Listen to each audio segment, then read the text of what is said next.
T1 now. The cheers that you just heard was the players getting back on stage and tap back into what we set up here at the top of the day about T1 and how when you play versus them, you really got to punch them hard to take away that comfort that they have at Worlds specifically in situations like this. And it feels like their armor is pierced, Maurits. How do they stop the bleeding?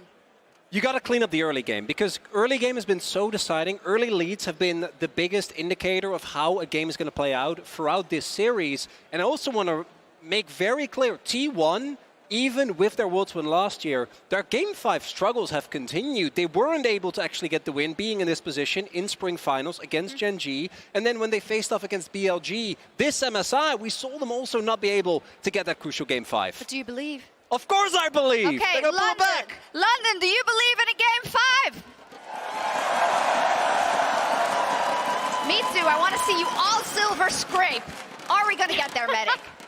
One can only hope so. I will say there's a trend in the game so far. Every losing team has had 3 kills. We've had 18-3, 18-3, 17-3, and every game has ended between 27 minutes and 0 seconds and 27 minutes and 59 seconds. So if we break that curse somehow, I mean, it was Halloween a couple of days ago. Perhaps there's something going on here in the O2 as we get into draft for Game 4. Match point, championship point for BLG for T1. An opportunity to prove once again that they deserve that shot at the title in Game 5. Once again, going to be banned on the side of T1. The Skarner, in response to the Yone ban, to not allow that first pick to come through for T1. We are setting up for the Ashe first pick. The Kalista going to be removed by BLG. That's their adaptation. And there's likely going to be the Ashe lock-in for T1. I mean, you imagine the Renata, again, rises in priority once more, and the Ashe Renata is the direction that T1 will head towards. Ooh. Okay. The Insta-Gnar lock-in here, blind here for BLG, of course, with the Jax ban. And into the Ziggs combo, nice. All right, they have their AP damage secured from the bottom side. They have the safety of Ziggs playing back, and maybe they go for lane swaps, try and get away from it. Then you can get extra turret play money with the Ziggs. Look to blow up towers as the game goes on. Looks like T1 is just going to go towards the tried and true. Renata Keria has been so solid on it across the course of 2024. They'll lock it in once again, and now perhaps look to the top lane, give Zeus something good into the Gnar, but Gnar just such a safe blind pick that really, I'm pretty sure Bin will be happy with any of those matchups. They may also look to lock in jungle now. Maybe they want to grab the Vi for themselves. Even though it didn't work out last time, Oner still an exceptional Vi player. Gives you that lockdown. Also just, it synergizes really nicely with the Ashe. Instead, they're going to pick the Sylas. Makes sense. Ziggs, Gnar, both great ultimates to steal. BLG likely going to look towards their mid here. Makes sense, get the Smolder in the night. You hear their reactions from the crowds on that one too. Not the most like champion in the world. It's a controversial champion. Yes, does have to scale a lot and stack up dragon stacks. But we've also seen the lane phase against a lot of these melee matchups be pretty oppressive in itself. So let's take a look as the bans come through. Definitely target jungle. The value you mentioned, take away from Oner. And then on T1's side, what supports are they worried about? On's probably just going to go with one of those engagers, you know, Rel type champions. They're still scared of the Blitzcrank after last game. Some flashbacks there. I mean, it makes sense. Faker particularly didn't like the flash knockup punch. Time. Faker getting caught a few times in that game. The Nocturne. I mean, the adaptations coming through from BLG, denying what made T1 successful in Game 2. I mean, really, not much of I mean, now that the Nocturne's gone, T1 could still go for the Ornn once more, but the blind pick Gnar kind of deters that again. And BLG's draft approach, I think, has been very smart. They know the tendencies that T1 like to go towards. The Xin Zhao going to be taken away from Jun. So the jungle pool now very pinched, but the Sejuani still available. A reliable frontline engage. And that's going to be locked in. And a pretty good denial pick. Don't want Oner providing that synergy to his solo laners, with the Sylas also already locked in on the side of T1 to complement it. Yeah, especially since you already have that melee, as you say. We'll see where T1 decide to go next. So, we were talking about the Camille from Bin's perspective. True. As a counter to Gnar. Zeus also played it against Bin many times, but he's not going to play it today. Back to the Rumble here, and we get the Rumble plus the team fighting combination here, quite possibly with the Wukong. I mean, Zeus' Rumble is definitely a terrifying pick. He's so comfortable on the champion and into the Gnar. I think in the early laning phase, Rumble can still be very oppressive. Later on, it gets a little bit safer for the Gnar. Looks like it's going to be Poppy, though, for Oner instead. His signature pick for Oner, one that he's incredibly comfortable on. Yeah, and kind of preemptively into what you expect to be an on Rakan. Yeah, I think that's a really good answer, for sure. Good disengage as well. You can see BLG once again drafting a lot of team fights. It has sort of been the go-to approach from BLG in this series. They have easy ways of engage, they have good follow-up, and they've just got incredible scaling. Whenever you see Smolder and Ziggs, its ability to slow the game down and stall is so effective because of their wave clip. So this game, though, the previous games in this series have been a lot centered on who is going to find success in the grubs and get at least 4 to 6 grubs for their team, and then be able to push down a bunch of towers and snowball their leads that way. In this setup in Champ Select, I would definitely prefer to be the T1 side, at least for grub fights. So maybe this game will put to the test, you know, is our BLG going to be able to outscale that later with some Smolder value? I definitely think T1 have gotten themselves a lot of what fits into their style. Pick comps have been very successful so far at this World Championship. Their ability to catch someone off on a side lane and convert that into something greater was something we also saw with the Ornn Nocturne composition that they drafted earlier in this series. And so Gumayusi's arrows are going to be crucial, and Faker's stealing of things like the Sejuani ultimate and the Gnar ultimate are going to be important to setting up those plays for T1. I really want to see the T1 bottom lane. How much value do they get out of the Ashe plus Kalista? Such a strong combination for them. Renata. As you said, excuse me, Renata.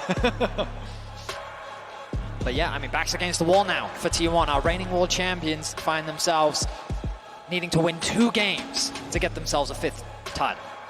And we talked a lot about the weight of expectation, the weight of the crown sitting on T1's head, but in this moment that is realized even more than ever. Faker actually going out without buying items. He's going to recall, he'll buy himself some items, now has a Dorman's ring and a health potion, but even the infallible make mistakes here on the grandest stage of them all, the grandest stage in esports. Faker fumbles at the start, obviously. Just a small mistake, just a small misstep, but that is all that can define a whole series like this. BLG just 1 win away from that World Championship. For the LPL to return to being the best team in the world, or having the best team in the world for the first time in 3 years, to take that title away from the defending world champions. The T1, it all rests on this game. The BLG, they will have another opportunity if they end up losing. T1 poke their noses in, but it doesn't look like anyone is going to get too much out of this level 1. The tiny bit of ward experience is currently still in the game on this Worlds patch. Not taken out quite yet as on live, and so that will remain for Faker there. As T1 go for their invade, get their ward down, and Bin will just be forced to watch on. And for the first time this series, we'll see the split map. Bin is hovering around. I wonder if he's trying for a... Nah, okay, no steal for him. The ward in the brush as well will spot out if Ben tries to do anything cheeky. But we haven't seen this split map swap so far. Both top laners throughout the series have been doing what you see Zeus doing now, trying to leech what experience they can. But Zeus is very much isolated from the rest of his team. I'm kind of surprised that we don't see him hovering around the mid lane, sharing experience with Faker, getting ready for the potential dive. Because the thing is, Jun is going to be trapped on the bottom side of the map, which means that Zeus is very susceptible to an incoming dive. And with Bin on the way, T1 have to be ready to stop this from panning out for BLG. Yep, they're going to bring all 4 here. Bin helping Shun accelerate his jungle clear while they build up the rest of that wave and head on over. Now Keria, level 2. gone back to base, making a beeline towards the bottom lane, has to get there as quickly as possible. Oner hovering around the top side, ready for a potential TP in from Bin, but he's sticking towards the bot side of the map for now, ready for the oncoming dive. And the risk for Keria is him trying to get back into this lane. He may just be cut off by Shun and Bin. He'll be seen on that ward about now. Zeus gets the level 2 underneath the tower, flashes away from the grand entrance, but the damage continues to rain down from Bin. Shun tanking the tower. Zeus gets a bailout. Keria keeps him alive for the moment. That bailout will run out though, and BLG can look for a redive if they so decide to. Zeus taken down. Bin flashes away on tanking the tower, and BLG will escape with a kill and their lives. Nice, just the tip of the W there from Shun, able to get it. They're able to finish it off. Elk here cashes in once again. So many games we've had Elk getting first blood. He'll be rich on the Ziggs again. I mean, in terms of XP, Bin hasn't really been able to catch much. He's not even going to TP to the top wave. He's just going to run towards it. Ultimately, though, BLG secure themselves the kill. But I'm not sure I would say that it was a huge advantage gained as Zeus TP's back into the bot side, is able to catch a lot of the remaining wave, and the gold still remains even. The big thing affecting these lane swaps, though, is that Ziggs also takes teleport here. So not only did Elk get the first blood money there with the cash-in, but then teleports right back down to the bottom lane. Zeus has no flash to really threaten him if it is a 1v1. Elk has a flash and, of course, the satchel to escape any precarious situations. Keria's working his way up towards the top side. Bin without that summoner himself. Perhaps we'll see a dive materializing because Oner's on his way towards that top lane too. Faker forced away, 150 HP on him, make it very difficult for him to stay around. Keria looking for the handshake here. Bin jumps away, and the handshake is just short of a full agreement. And they're actually calling Shun over back to the bottom side once again. Dive o'clock, the grand entrance goes down. Zeus is overheated, and he's sent packing. BLG find their second. An easy execute for BLG. Bin reads that the dive is likely coming top, and he's out of there before a play is even set up. Meanwhile, Zeus sticks around a little too long and loses his life once more. Still, though, you can see he's 300 gold up on Bin. He's still level 4 to the level 2 of Bin, and so while he is conceding gold, ultimately he still finds himself ahead of his top lane counterpart. Yep, dying for experience, sticking around down there on the bottom sides. Meanwhile, finishing up with the rest of this split map jungle camps here. Take away the rest of the Raptors before swapping over. And BLG feeling pretty good about this one because in the mid lane, Knight has just been pushing in constantly with this Smolder, stacking up, scaling quite nicely, even working away at his own turret plate. He's going to get knocked up here. It's more about just getting stacks for Knight. As you say, he's on 24 right now. We'll just want to get towards that 225 mark. Again. Zeus, once again, a little bit overstepped here in the bottom side, and Bin jumps in, hops on, and Minion takes the highway express to get towards this Rumble, who goes overheated. Flame Spitter going down, but Zeus is going to go back to the fountain again. No escape for him. He tries to clear the wave, but in the end, he will be put in the ground by Bin. BLG now 3-0 up, a 700 gold lead, only 6 minutes into this game. And I mean, the first few kills, I think, weren't the end of the world for Zeus, but now adding a third is really going to make things difficult for T1 in this early game. You can see Shun with a 300 gold lead over his jungle counterpart.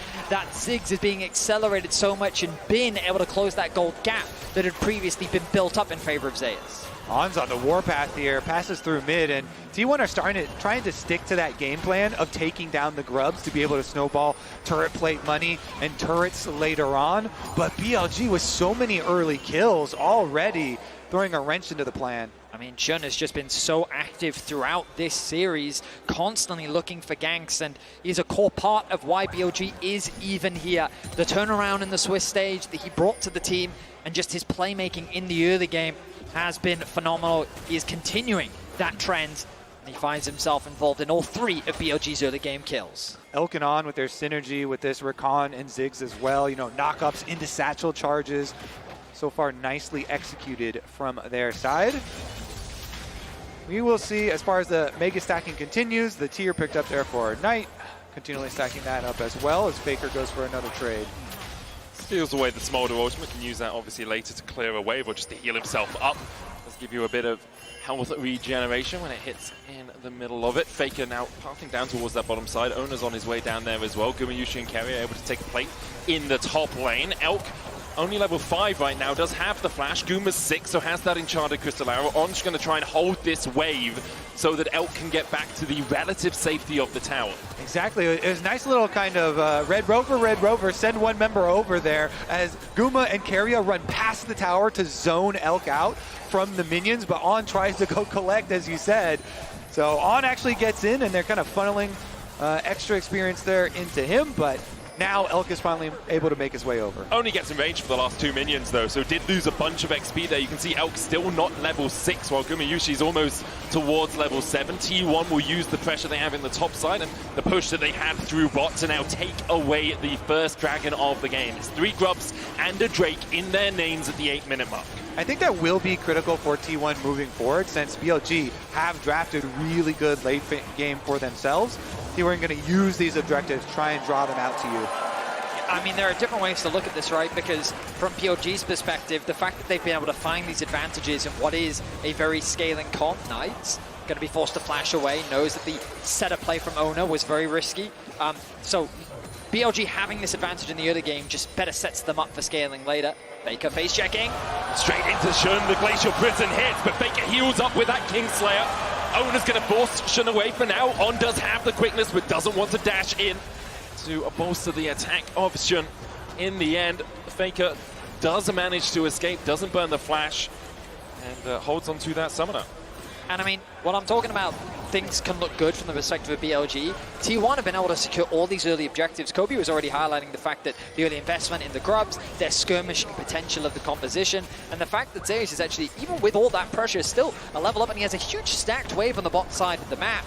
He's very comfortable in terms of gold, so I think that T1 definitely still have avenues, even though things aren't looking great for them in the early game. Yeah, in the 1 versus 1 down there. Had a huge wave for himself at the tower as well to collect, so even though the rest of BLG getting kills onto him, in the 1 versus 1 feels pretty decent for himself. T1 do have those pick tools as well, so even if you do start to fall behind a little bit, you've got the arrow, you've got the follow-up with the equalizer, you have Faker jumping in with the abscond that duck just like this. Elk doesn't sidestep. Faker dashing forward for a little bit more damage, using that passive to its full effect. Steals away the Mega Inferno Bomb. Elk has to flash it. Faker takes the tower, and Elk just dies. It's hunting season for Faker in the top lane. He just runs him down, even with the first chain missing. Conquer stacked up. Thank you for the ultimate, and finishes the job himself. Now, Shun will just get there a little bit later. Not going to have any sort of kill threat as far as damage goes, so no harm, no foul, though. Again, the Ziggs with the teleport, he can get back to the minions at the very least. I mean, what a confidence booster for T1 as well, to see Faker getting a solo kill on the side lane. Has to reignite the T1 members and the T1 fandom, as Keria now in danger. Caught out with the quickness alongside that Glacial Prison. Keria, though, still has 150 HP to work with here. Hostile takeover only hits onto Shun. Guma starts to open up and put the arrows in the back of that board. Shun able to walk away, though Guma really doesn't have too much damage yet. And we've come back to the game plan overall for T1 here with this composition. They want to stack these Void Grubs, get that bonus to be able to take down a lot of these towers, open up areas to then make their signature picks on the map by denying vision and using Ashe arrows. Faker, his ultimate is going to be available soon. Zeus has the TP and the ulti available. TP available for Bin as well. Oner has found Jun. On has flash here, will use it to get away. You knew the steadfast presence was coming from Oner. Stops any dashes in its area, and so On has to burn the flash. Use the blink instead of one of Rakan's many dashes. Knight too far away from the play, now making his way down, but Faker controlling the river, trying to force On back. The arrow isn't quite going to connect, and that is looking to be 6 Grubs for T1, so part 1 of the plan coming true, Yeah, Kobe. exactly. Even though BLG getting some extra early kills in the lane swap and in the side lane, T1 still, let's see if they can actually get the 6th one here. It is actually kind of important to get the double Void Might spawn. Should be able to, no problem. Nobody around to smite steal, and they will secure that very big objective. We have seen how quickly you can get tower gold. Shun hovering around the bot side of the map. There's a potential play onto Zeus on the Rumble, but there's no way for him to really play through. Instead, the rest of Team 1 is going to look to reset. You can see the Elk benefiting from finding those early kills onto Zeus, but after losing his life on Gumayusi, kind of playing the map well, he's been able to close that gold gap thanks to the CS advantage that he's been able to find. And we find ourselves in a neutral game state, 12.5 minutes into game 4. Tiny gold lead for BLG. You can see Shun about 500 gold ahead, the bot side about 200 gold ahead each as well, but as close to neutral as you can get in this series. T1 though do have the neutrals themselves, those 6 grubs and the Drake. Next Drake up in 40 seconds time. You can see Keria pathing through that bot side jungle, hoping to get vision towards that dragon pit. They'll use the mid prio and then they'll move T1 down towards that bottom side to make sure they can control that bot side river. And BLG, they have so much wave control. Ziggs in the mid lane, have the Smolder versus Sylas on top side. Oner looks for Bin, he locks him up. Bin though with a great Gnar into the wall. Oner's going to have to flash away the locket invested as well. Bin holds on to his summoner. BLG beginning to collapse. The Mega Inferno Bomb coming out as well. There's the arrow. Bin sidesteps it. Zeus might have to flash the wall here. Oner on that front line. Locked up with the quickness. He dives onto Elk. Gumayusi caught up. Elk falling low though, and the flame spin is enough to burn him down in the river. And now T1 begin to turn on the afterburners. Shouldn't have to flash across, dash across the wall with the Arctic Assault. Gumayusi can't quite get the down with the volley. Keria though! He will not let you escape, and now On has to dance away with that grand entrance. Keria looking for a little bit more. Gumayusi puts a volley in his back and forces him to the safety of his tier 2. Not only does Keria flash to get the kill there, not let Shun escape, but he also bailed out Oner for T1. Big Renata play. A massive play for T1. Oner setting things up by getting that collapse onto Bin. The follow-up from the rest of T1 as well, as BLG tried to collapse onto T1, thinking that they'd overstayed their welcome on the bottom lane, but they're able to turn the play around thanks to the arrival of Gumayusi and Keria. T1 looking strong here in game 4. And BLG off their resets, off their deaths, immediately trying to get out onto the map and take this Rift Herald away, because they know if T1 get the Rift Herald alongside 6 grubs, that is a tower-taking machine. Faker's here to check though, and the rest of T1 are making their advance through the mid lane. On and Shun in the pit, the Rift Herald down to 2,000 HP, Bin looking for that Gnar as well. The Rift Herald still sitting at 2,000, that eye is open. T1 will close it and slam the door as well in BLG space. Back out onto the map, T1 don't waste any moments. Securing the Rift Herald, forcing BLG back. They can look to drop that mid if they want. The Ziggs wave clear is going to be so obnoxious, so they're not going to look to use it on this wave. But to come back to a crucial point, BLG's composition have a lot of tools to stall, so securing that Rift Herald is going to help T1 unlock these towers and keep the pressure up. Game plan moving ahead here. Faker deep into enemy territory, finding On. Glasc will get on to safety. Faker just dashes back.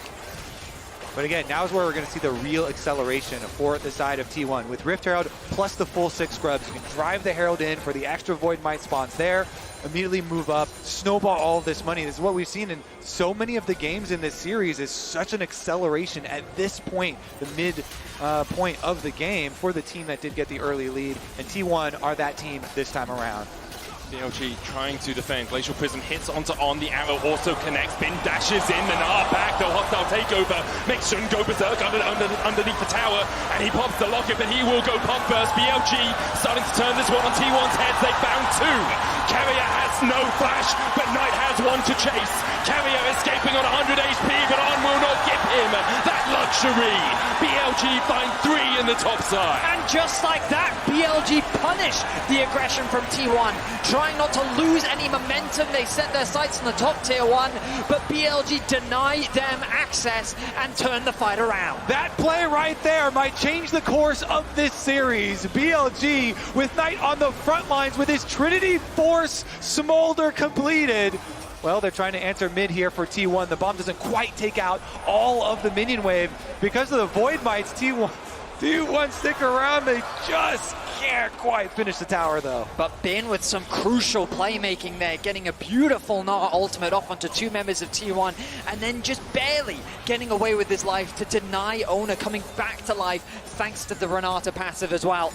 The mid tower still not going to fall just because of the wave clear from Elk. Keria tries his best. The Mites should be able to secure this. No!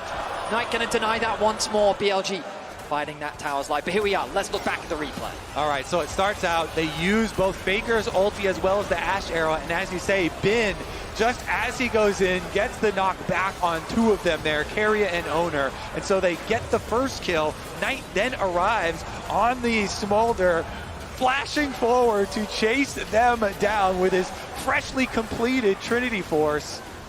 And BLG, I mean, we have seen Smolder scale into terrifying areas for a long time in the last few patches, actually. So we'll see if we can put this to the test here. Keria knows that one is going to be rough. It's a tense situation. The gold finds itself even once more. We'll check out the itemization once we get back. But 2 dragons in the favor of T1. 6 scrubs to the name. 3rd dragon of the game going to be spawning soon. And ultimately it becomes a question of how strong will this Smolder get? Can T1 accelerate the game quickly enough before Knight becomes a serious problem? Or can BLG stall the game long enough to get to a point where T1 will run out of options? Might already be a serious problem as we'll see him continue to scale. I mean, when you accelerate at the beginning, then you get to even stack much quicker. And so we'll start to see the execute and the burn really come in. Only 60 stacks short of that 225 mark. Alongside that, BLG helped by the fact it's a chem soul this game.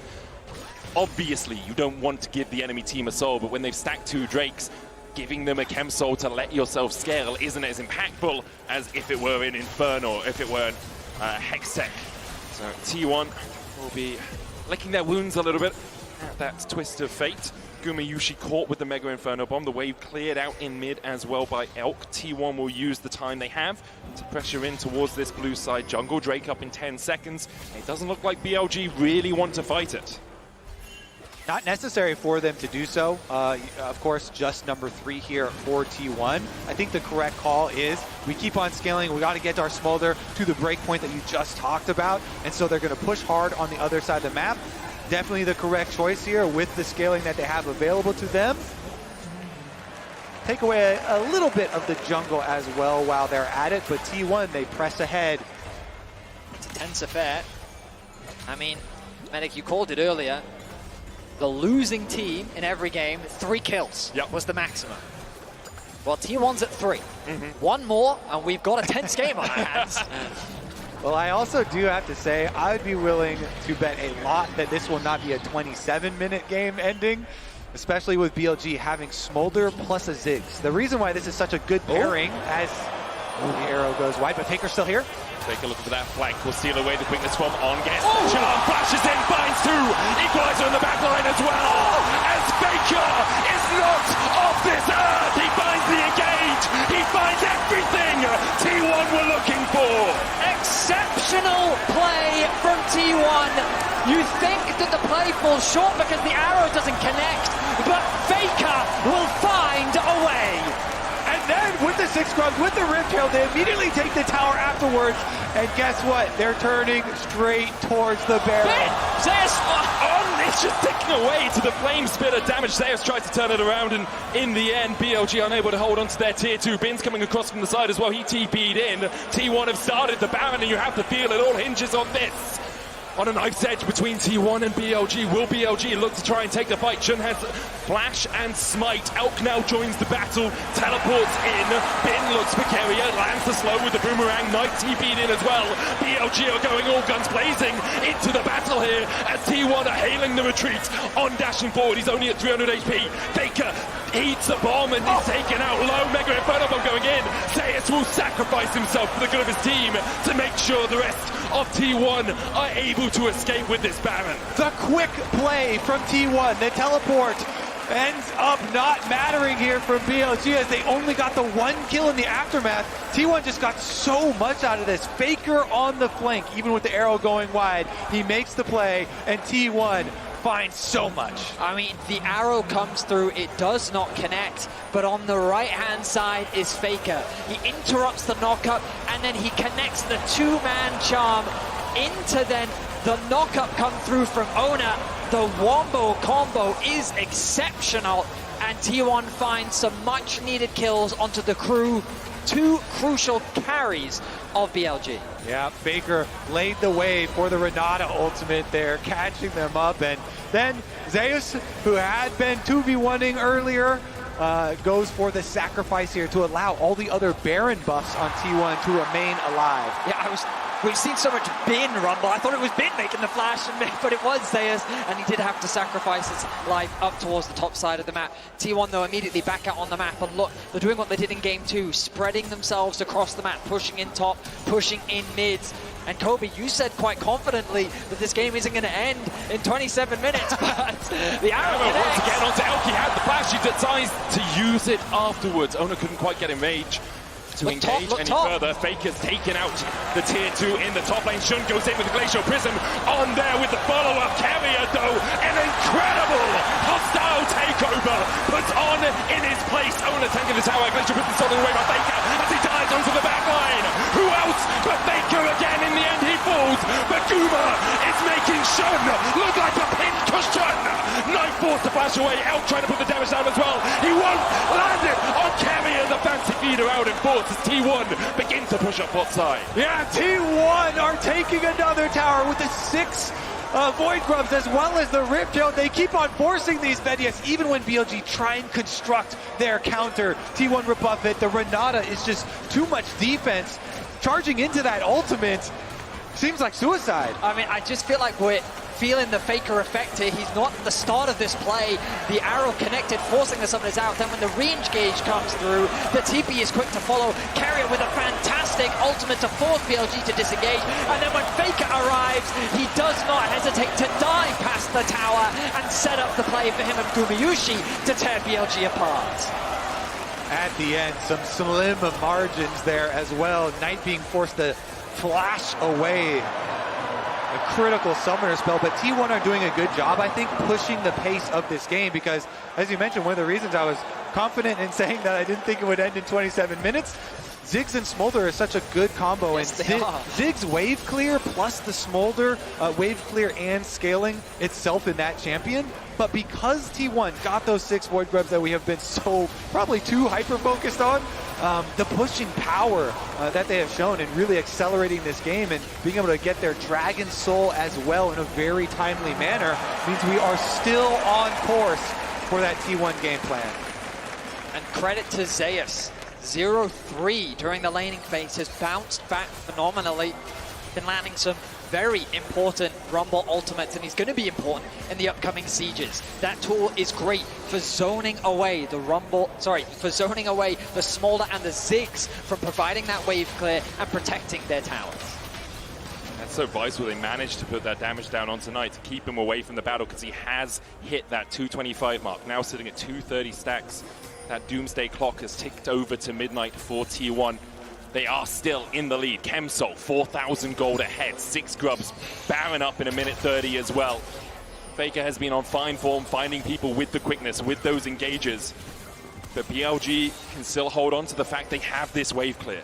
They also are on championship points, so even if they lose this game, they have another to battle back against T1. Oner forced away with the satchel, but doesn't really take too much damage. The Mega Inferno Bomb only clipping onto Keria as well. Say the next like 4-ish minutes of this game will be so critical because, you know, Smolder working towards the rapid fire. That's when you really start to get scared, when you have the poke of the rapid fire Smolder plus the Ziggs. T1, they've got a nice little window here, though, with a very, very sizable advantage with Dragon Soul plus Baron coming up, which they can try and use to bait BLG out and look for their engages. So many snap engage angles. Faker with a stolen Rakan ultimate at the moment. Looking for Shun. Glacial Prism, Faker dodges. He knew something was up. His spider sense was tingling.